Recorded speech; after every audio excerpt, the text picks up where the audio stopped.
lives in a country town in Texas and loves driving his pickup truck, but for years and years he knew not to stop outside this certain cornfield. The field seemed to stretch for miles and miles, and he dreaded the day he would run out of fuel if he had no choice in the matter to stop.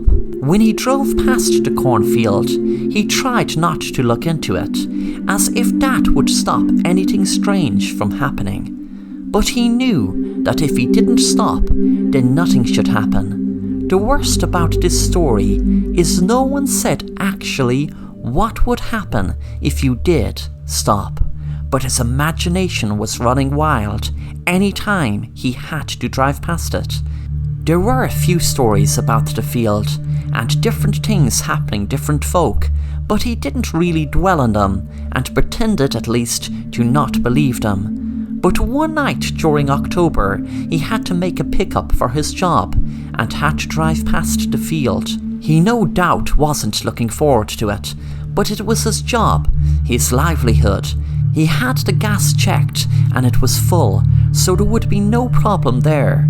While he was driving his pickup truck past the cornfield, he noticed something up ahead.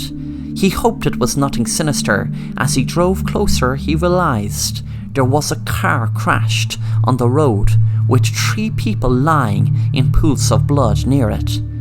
But when he looked out the window, he realized one person was alive looking up at him, no doubt pleading with him to stop and help them.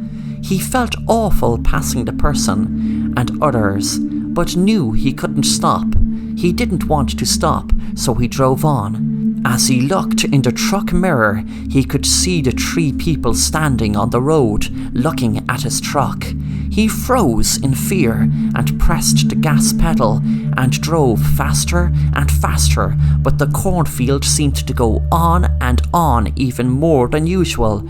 Then all of a sudden, it was like dead people walked out of the cornfield and stood right in front of him on the road.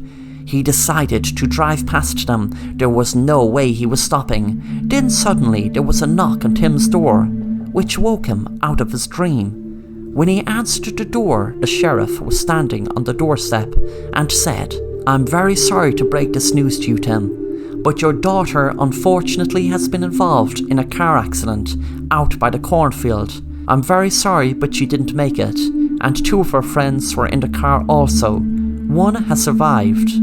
Tim couldn't believe what he was hearing and was in a daze.